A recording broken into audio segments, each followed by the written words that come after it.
Assalamualaikum warahmatullahi wabarakatuh. Nahmadu wa nasta'inuhu wa na'udzu billahi min shururi anfusina wa min sayyiati a'malina. Man yahdihillahu fala mudilla wa man yudlil fala hadiyalah. Wa asyhadu an la ilaha illallah wahdahu la syarika lah wa asyhadu anna Muhammadan abduhu wa rasuluh. Amma ba'd.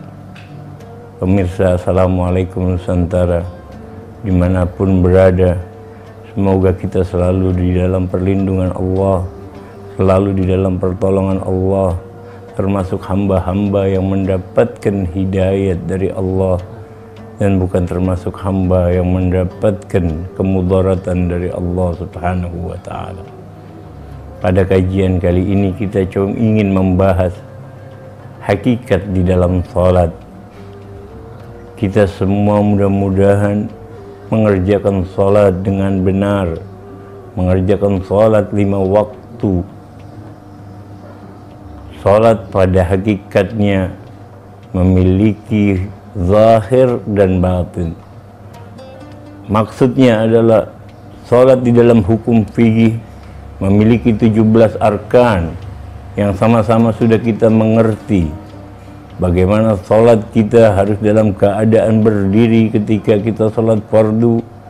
Bagaimana salat kita harus membaca surat Al-Fatihah dengan baik dan benar berserta tasdidnya.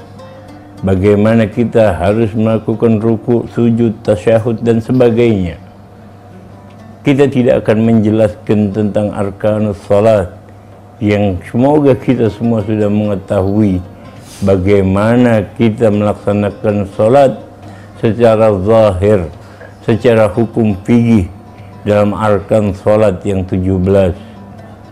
Tapi yang ingin kita perhatikan, karena pada hakikatnya perintah Allah di dalam salat, qum salali dzikri, qim salali dzikri, maka dirikanlah salat untuk mengingatku.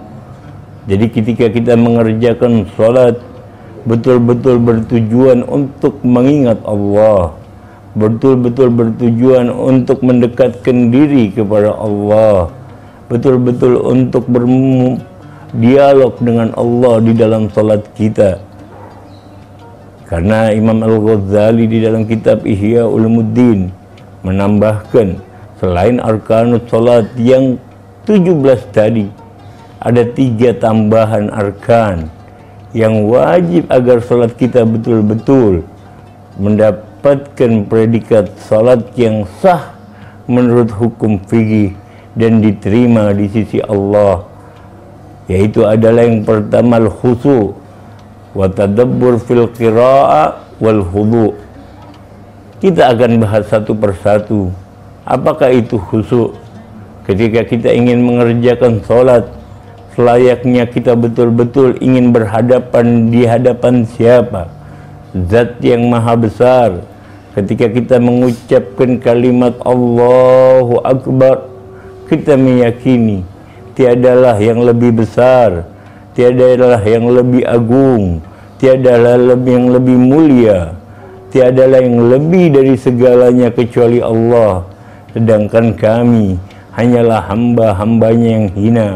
Niatkan di dalam salat kita semata-mata hanya untuk Allah, bukan untuk selain Allah, bukan untuk mendapatkan apapun dari apa yang kita inginkan, tapi hanya merupakan kewajiban kita sebagai hamba Allah untuk melaksanakan perintah salat dengan khusyuk agar kita semakin dekat di dalam diri kita kepada Allah, sehingga natijah yang disampaikan di dalam Al-Quran, hasil yang ingin didapatkan melalui salat kita, seperti firman Allah di dalam Al-Quran, inna salata tanha anil fahsai wal munkar, betul-betul terjadi di dalam keseharian kita. Sesungguhnya salat dapat mencegah perbuatan manusia dari perbuatan keji dan mungkar. Namun ironinya, berapa banyak manusia yang masih mengerjakan salat tapi melaksanakan perbuatan yang keji, melanggar hak-hak manusia lainnya, melukai sahabatnya, mau tidak bertanggung jawab terhadap keluarganya karena tidak mendapatkan natijah di dalam sholatnya, karena tidak ada khusyuk di dalam sholatnya, memang bukanlah hal yang mudah bagi mereka yang ingin khusyuk di dalam sholatnya.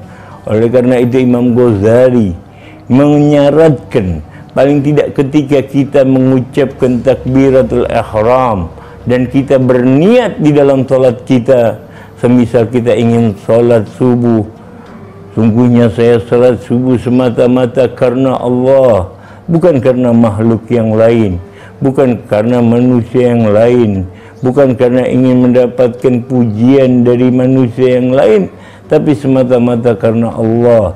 Hadirkan di dalam hati kita bahwa kita sedang berdiri di hadapan Raja yang Maha Agung, bahwa kita sedang tunduk di dalam kekuasaan Sang Pemilik alam semesta, sehingga kita betul-betul mendapatkan kekhusyuan di dalam salat kita. Begitupun syarat yang kedua adalah al-khudu', yaitu merendahkan, menghinakan diri, tunduk patuh di hadapan Allah ketika kita ruku'. Di dalam riwayat hadis Nabi Muhammad, yang paling dekat kedudukan seorang hamba dengan Tuhannya Allah adalah ketika mereka sedang dalam keadaan bersujud. Oleh karena itu ketika sujud, betul-betul kita tanamkan di dalam diri kita bahwa kita adalah manusia yang hina, manusia yang awalnya hanyalah merupakan dari sebuah nutfatul qadirah, dari sebuah sperma yang kotor, bahkan kita jijik untuk melihatnya, bahkan baunya pun tidak sedap untuk diciumnya, dan pada akhirnya kita hanyalah merupakan bangkai yang tidak ada seorang pun yang ingin dekat dengannya, yang dimakan oleh binatang-binatang di dalam tanah. Lantas apa yang kita ingin banggakan di dalam diri kita jikalau di pertengahan dari awal yang hina menuju akhir yang hina, di pertengahan Allah karuniakan kepada kita berupa keutamaan ilmu yang kita miliki, keutamaan harta yang kita dapatkan, keutamaan nasab yang kita miliki, dan keutamaan jabatan. Itu hanyalah bersifat sementara dan bersifat periodik, hanya ada waktu dan akan ada habisnya. Oleh karena itu ketika kita sujud, betul-betullah kita tanamkan di dalam diri kita, kita hanyalah hamba yang tidak akan mampu melaksanakan apapun kecuali hanya karena pertolongan Allah.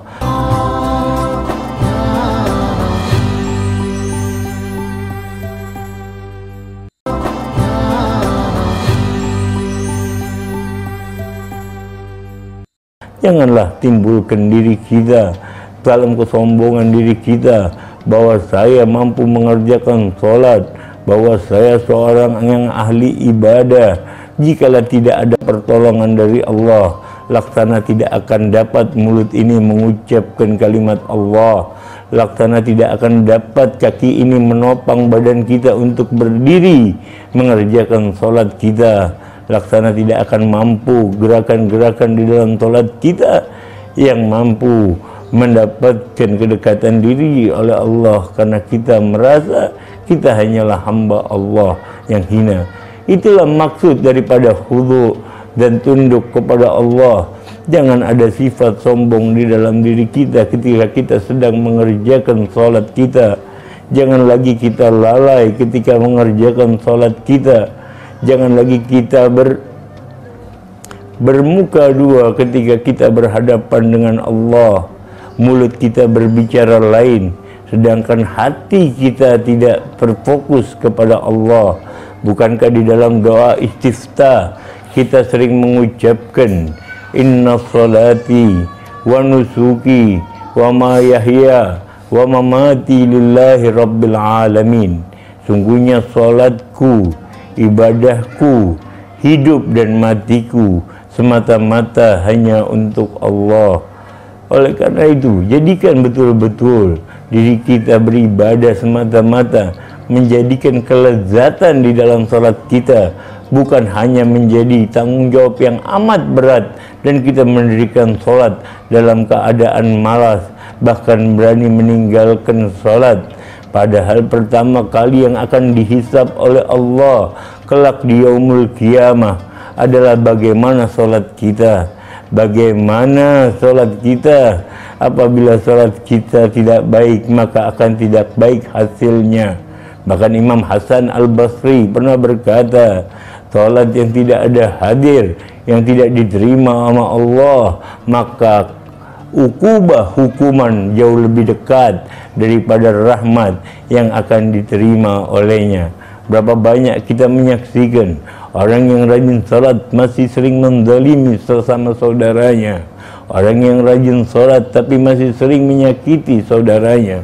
Mungkin karena hakikat salat kita tidaklah betul seperti yang diajarkan oleh Nabi Muhammad bin Abdullah sallallahu alaihi wasallam. Jadikan betul-betul salat kita seperti yang diajarkan oleh Nabi Muhammad. Salat adalah qurratu aini fi salat.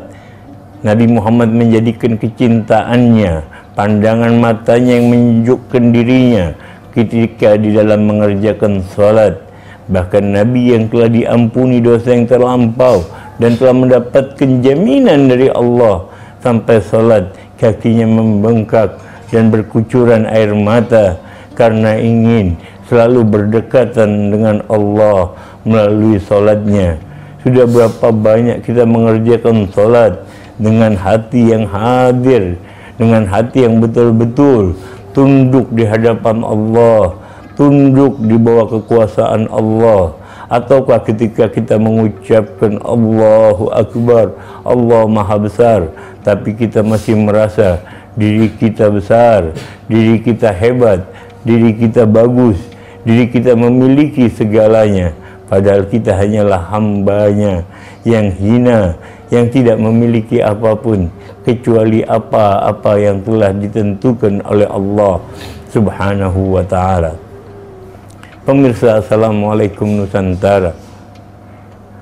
Di waktu sepertiga malam bangunkanlah diri kita, karena di tempat-tempat dan waktu seperti itulah kita mampu mengerjakan sholat dalam keadaan khusyuk. Latih diri kita, karena ketika sholat dalam keadaan sendiri di tengah malam yang gelap gulita, tidak ada lagi harapan kita kepada sesama makhluk.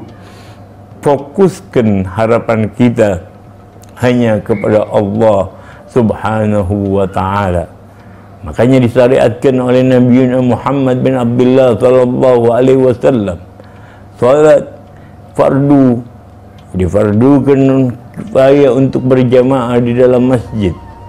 Tapi sedangkan salat sunnah, Nabi Muhammad mengajarkan agar kita bisa khusyuk, agar kita terhindar dari segala macam faktor eksternal dan internal yang dapat mengganggu kekhusyukan kita di dalam sholat. Maka diperintahkan kita untuk sholat di dalam rumah dan di dalam kamar yang amat dalam, sehingga tidak ada satu orang pun yang terlihat. Karena banyak di dalam riwayat mereka yang tertolong berkat sholatnya di tengah malam. Rakaatain raka'nahu fi jawfil lail, 2 rakaat yang aku kerjakan di tengah malam, yang betul-betul tulus, ikhlas, semata-mata mengharapkan ridha Allah. Jadikan di dalam sholat kita juga tadabbur fi ma'aniha, pahami makna yang kita baca, pahami apa yang kita ucapkan, pahami dengan baik apa yang kita lafadzkan, agar kita dapat mengenal dengan baik apa yang kita kerjakan. Ketika membaca Al-Fatihah, betul-betul tanamkan di dalam diri kita Bismillahirrahmanirrahim, dengan nama Allah yang Maha Pengasih lagi Maha Penyayang. Timbulkan dalam diri kita bahwa tiada yang lebih mengasihi kita, bahwa tiada yang lebih menyayangi kita, bahwa tiada yang dapat membantu kita, bahwa tiada yang dapat menolong kita kecuali hanyalah Allah Subhanahu wa ta'ala. ketika kita mengucapkan Alhamdulillahirabbil alamin, betul-betul kita tanamkan segala puji bagi Allah, segala puji bagi Allah Tuhan semesta alam, karena kami hanyalah hamba yang patut mendapatkan keberkahan dari Allah yang tidak memiliki apapun. Begitupun gerakan-gerakan sholat kita. Jadikan di dalam gerakan sholat kita betul-betul semata-mata kita fahami maknanya. Ketika berdiri, betul-betul berdiri di hadapan Sang Maha Kuasa. Ketika kita ruku, kita diperintahkan betul-betul tunduk oleh Allah Subhanahu wa Ta'ala. Bahkan Imam Sa'rani di dalam kitab Mizanul Kubra mengatakan, bagi orang yang khusus diperintahkan untuk mempersingkat i'tidal, sedangkan bagi orang yang awam tidaklah masalah untuk memperpanjang i'tidal. Karena kenapa? Karena gerakan ruku adalah gerakan yang jauh lebih mulia ketimbang mereka i'tidal, dan kemudian sujud gerakan yang jauh lebih mulia ketimbang mereka berdiri setelah mereka melaksanakan dua sujud.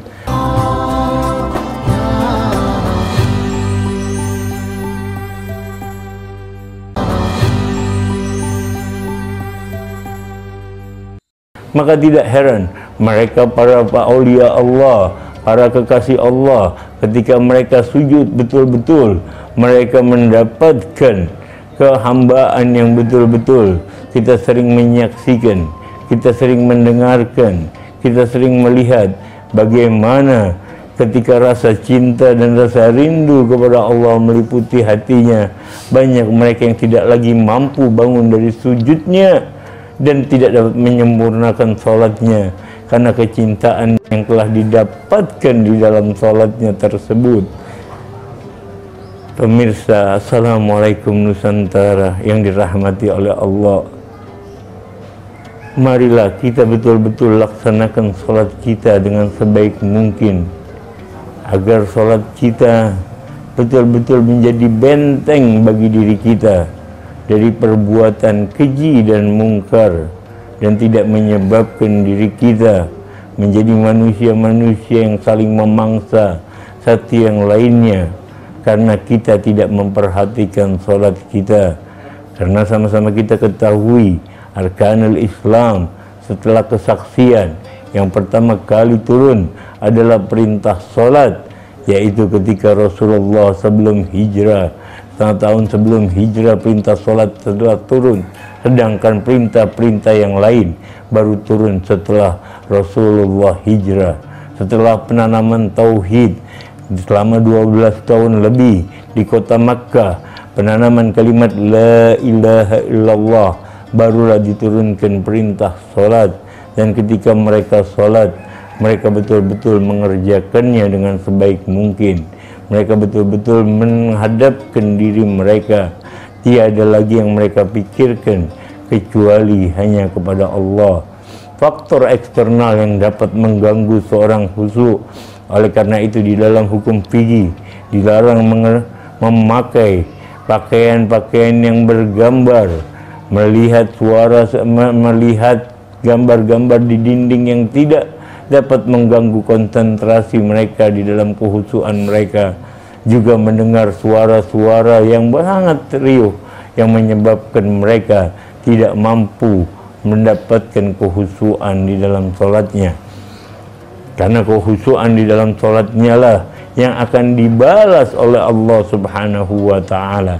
Kekhusyukan di dalam sholatnya lah, seberapa besar khusyuk mereka di dalam sholat, maka sebesar itu pun balasannya dari Allah Subhanahu wa Ta'ala. Bahkan seorang imam besar, Syekh Umar Makhdar bin Abdurrahman As-Segaf mengatakan, wallahi, kalau seandainya aku meyakini 2 rakaat yang aku kerjakan di tengah malam diterima oleh Allah Subhanahu wa Ta'ala, maka akan aku undang seluruh penduduk kota Tarim agar makan sarit, yaitu gandum yang dicampur dengan daging. Kita sama-sama sering mendengar bagaimana Imam Ali Zainal Abidin As-Sajjad melaksanakan sholat 1000 rakaat tiap malamnya.